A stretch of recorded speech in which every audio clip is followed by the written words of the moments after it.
Hi hello నమస్తే welcome to my channel. Big boss season 9లో ఇప్పుడు 4 టాస్క్ల వరకు అయితే చూసాం కదండి. ఇక తనుజ అవుట్ అయిపోయిన తర్వాత సుమన్ శెట్టి గారికి ఆ యొక్క 3 బ్లాక్స్ అయితే తను కైవసం చేసుకోవడం జరిగింది. దాని తర్వాత ఈ సుమన్ శెట్టి గారు వచ్చేసి డేమాన్ పవన్ కళ్యాణ్తో ఆడడం అయితే జరిగింది. సో దీంట్లో ఆబ్వియస్గా చాలా ఫిజికల్గా అయితే వీళ్ళు వెళ్ళిపోయారంట. ఇక సుమన్ శెట్టి గారైతే చాలా బీప్ వర్డ్స్ అయితే యూజ్ చేశారంట. అది ఎవరి మీదని కాదు, ఆయన మీదే యూజ్ చేసుకోవడం జరిగిందో ఏదైనా కానీ మొత్తానికి ఆ బీప్ వర్డ్స్ కూడా చాలా మాట్లాడారంట. ఇక ఆయనకి ఫ్రస్ట్రేషన్ వచ్చేసిందంట. అంటే అంత ఫిజికల్గా కూడా వెళ్ళిపోయారని చెప్తున్నారు. మరి టాస్క్ మనకు ప్రోమో వస్తే కానీ తెలియదు ఎంత ఫిజికల్గా వెళ్ళిపోయారా అనేది. ఇక దీంట్లో మాత్రం డేమాన్ పవన్ అయితే గెలిచాడు.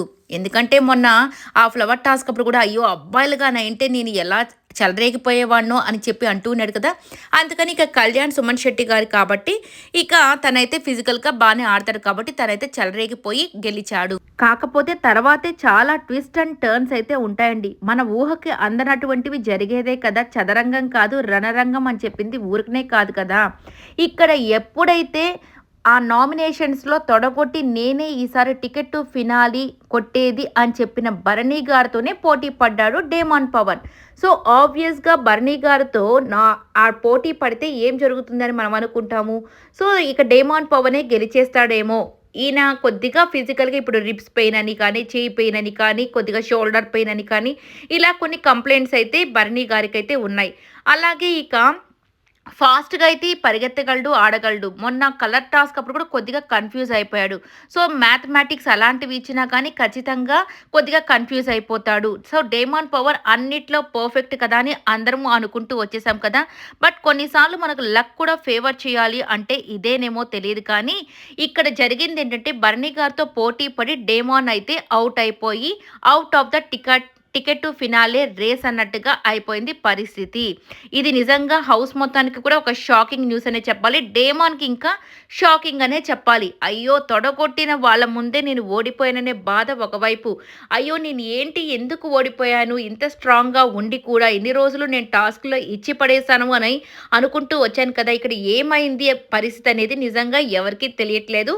బట్ ఏది ఏమైనప్పటికీ డేమాన్ పవన్ అయితే అవుట్ అయిపోయాడు. సో ఇప్పుడు సంజన గారు, తనూజ, డేమాన్ పవన్ ముగ్గురు కూడా స్ట్రాంగ్ ప్లేయర్స్ పక్కన ఉండిపోయారనే చెప్పాలి. ఇక ఈ వారము ఇప్పటికే ఇది వెనస్డేనే కదా, ఇంకా కొన్ని టాస్క్ అయితే ముందు ఉన్నాయి. కానీ మంచి మంచి ప్లేయర్స్ అంతా వెళ్ళిపోతున్నారే.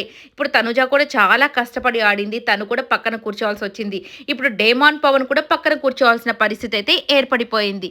ఇది కొద్దిగా బాధాకరమనే చెప్పాలి. బట్ వాట్ ఎవర్, తన ఎఫర్ట్స్ని అందరూ చూస్తారు కాబట్టి ఓటింగ్లో కొద్దిగా పెరగచ్చు. ఇక నెక్స్ట్ వచ్చేసరికి ఇక తనైతే అవుట్ ఆఫ్ ద రేస్ అయిపోయిన తర్వాత డేమాన్ పవన్ తర్వాత భరణి గారు గెలిచారు కదా. ఇప్పుడు భరణి గారు వచ్చేసి కళ్యాణ్ అండ్ రీతుతో మళ్ళీ వీళ్ళ ముగ్గురు అయితే ఆడతారంట ఒక గేమ్. సో దీంట్లో ఇప్పుడు భరణి గారిని రీతుని అవుట్ చేసి కళ్యాణ్ గెలుస్తాడంట. అబ్బా ఇది ట్విస్ట్ల మీద ట్విస్టులతో అసలు ఎన్ని టర్న్స్ అయితే తిరుగుతుందండి. బిగ్ బాస్ ఎలా సెట్ చేశాడో కానీ కొంతమందికి కొన్ని ఎక్కువ ఛాన్సెస్ అయితే వస్తున్నాయి. ఇక్కడ ఈక్వల్ ఛాన్సెస్ అని చెప్పాడు కానీ ఈక్వల్ ఛాన్సెస్ ఎవరికీ లేవండి. నాకు తెలిసి సంజన గారికి అయితే అస్సలు లేకుండా పోయాయని అర్థమైపోయింది. ఎందుకంటే ఫస్ట్ టాస్క్లోనే తీసేయడం అనేది చాలా దారుణంగా అనిపించింది. కనీసం ఒక్కొక్కరికి 2-3 టాస్క్లు పెట్టి దాని తర్వాత ఫిల్టర్ చేస్తుంటే వీళ్ళకి ఆడాము అన్న ఒక సాటిస్ఫాక్షన్ ఉండేది. ఇప్పుడు ఏమైపోతుంది, ఒకరితో ఆడి ఒకరు పక్కకి వెళ్ళిపోవడం వల్ల తనూజాకి కానీ అలాగే డేమాన్కి కానీ సంజన గారికి కానీ వీళ్ళందరికీ ఏంటంటే సాటిస్ఫాక్షన్ అనేది లేకుండా పోతుందేమోనని నాకైతే అనిపించింది. మరి మీకేమనిపించిందో కమెంట్ అయితే చేసేసేయండి. సో మళ్ళీ అడుగుతున్నాను, ఒక్కసారి మీరు లైక్ చేసి సబ్స్క్రైబ్ చేసుకుంటే బాగుంటుందనేది నా ఫీలింగ్ అండి. ప్లీజ్ సబ్స్క్రైబ్ అయితే చేసుకోండి. ఎందుకంటే ఎంతో కష్టపడి వీడియోస్ని చేస్తున్నాం కాబట్టి మీ సబ్స్క్రైబ్ చేయడం ఎంతో ముఖ్యమండి. ఒక్క సబ్స్క్రైబర్ పెరిగినా కానీ చాలా హ్యాపీ ఫీల్ అయితే అవుతుంది. ఇక లైక్ కొడితే ఇంకా చాలా హ్యాపీగా ఉంటుంది. ఈ రెండు మాత్రం మర్చిపోకుండా కంపల్సరీ చేయమని రిక్వెస్ట్ అయితే చేసుకుంటున్నాం. ఇక దీని తర్వాత అయితే కళ్యాణ్ అయితే గెలిచాడు. మరి ఇప్పుడు రీతు అలాగే భరణి గారి పరిస్థితి, భరణి గారు అవుట్ అయిపోయారా లేదా అనేది కొద్దిగా కన్ఫ్యూజన్ స్థితిలో ఉంది. ఇప్పుడు కానీ ఇమ్మాన్యుయల్, కళ్యాణ్ అలాగే తర్వాత రీతు వీళ్ళ ముగ్గురికి ఒక టాస్క్ జరుగుతుందా, లేదు భరణి గారు ఉంటారా, అసలు ఏంటి ఈ ప్రాసెస్, అసలు ఎవరికి టికెట్ ఫినాలే ఆ యొక్క టికెట్ వస్తుంది. ఫస్ట్ ఫైనలిస్ట్ ఎవరవుతారని చాలా అంటే చాలా ఉత్కంఠగా మారిపోయింది. ఎందుకంటే దీన్ని బట్టి చాలా లెక్కలైతే మారిపోతాయి. సో, ఇక్కడ సుమన్ శెట్టి గారు కూడా ఉన్నారు అని ఒకరైతే అంటున్నారు. ఆయన ఆ 'డేమాన్ పవన్‌తో' ఓడిపోయాడు అని ఒకరు.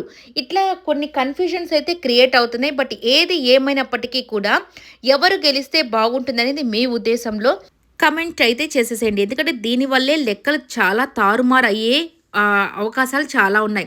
ఇప్పుడు ఓటింగ్ ఆర్డర్‌లో కూడా చూస్తే ఫస్ట్ అయితే తనూజ దూసుకుపోతుందనే చెప్పాలి. ఇక కళ్యాణ్ కూడా లేడు. ఈమె ఆట కూడా సూపర్‌గా ఆడుతుంది కాబట్టి అసలు ఫస్ట్ ప్లేస్‌లో ఎవరికీ అందనంత దూరంలో అయితే తనూజ ఉంది. సెకండ్ ప్లేస్‌లో సంజన గారైతే ఉన్నారు. కానీ రీతు కూడా చాలా ఓటింగ్ అయితే పెరిగిపోతుంది. ఇది ఫేక్ ఓటింగ్ అని చాలా ప్రచారం అయితే జరుగుతుంది. మరి ఏది ఏమైనప్పటికీ కూడా మరి రీతు అలాగే సంజన గారు కూడా చాలా బాగానే వస్తూ ఉంది. ఇక నెక్స్ట్ 'డేమాన్ పవన్' ఉన్నాడు. 'భరణి' గారు. అప్పుడప్పుడు 'డేమాన్' అప్పుడప్పుడు 'భరణి' గారు. వీళ్ళిద్దరు కూడా ఫ్లక్చువేట్ అయితే అవుతుంది. కానీ ఫోర్త్, ఫిఫ్త్ ప్లేసెస్‌లో వీళ్ళిద్దరే ఉన్నారు. కానీ ఇప్పుడు లీస్ట్‌లో ఉండేది సుమన్ శెట్టి గారు మాత్రమేను. మరి సుమన్ శెట్టి గారితో ఈ యొక్క టాస్క్ ఆడిన తర్వాత ఈయన గ్రాఫ్ పెరుగుతుందా? లేదంటే రీతూనే వెళ్ళిపోతుందా? రీతూకేదో ఫేక్ ఓటింగ్ అయితే పడుతుందని చెప్తున్నారు కాబట్టి, సో ఒకవేళ అటు ఇటు పోయి సుమన్ శెట్టి గారికి ఈ టికెట్ ఫినాలే ఆ యొక్క టికెట్ కానీ వచ్చిందంటే మాత్రం రీతూ డేంజర్ జోన్‌లో ఉండొచ్చు. సో ఇక ఎవరికి ఏమవుతుందో అనే టెన్షన్ అయితే అందరికీ మొదలైపోయింది. రీతూ ఆల్రెడీ అమ్మో! నేను వెళ్ళిపోతానేమో ఆల్రెడీ ఇప్పుడే 2 వారాల నుంచి నామినేషన్స్‌లోకి రాకుండా ఒక్కసారిగా వచ్చాను కదా! ఇంక ఏమవుతదో నేను ఇంక బ్యాగ్ సర్దేసుకోవాల్సి వస్తుందేమోనని ఇక ఇమ్మాన్యుయల్‌తో చెప్పింది. అలాగే 'డేమాన్ పవన్‌తో' కూడా చెప్తూ వచ్చేస్తుంది కదా! మరి చూడాలి ఎవరు ఎలిమినేట్ అయితే బాగుంటుందో కమెంట్ అయితే చేసేసేయండి. అలాగే ఈ వీడియో అంతా కూడా మీకు నచ్చినట్టయితే లైక్ చేయండి, షేర్ చేయండి, కమెంట్ చేయండి. సబ్స్క్రైబ్ చేసుకోవడం మాత్రం మర్చిపోకండి. Thank you so much for watching.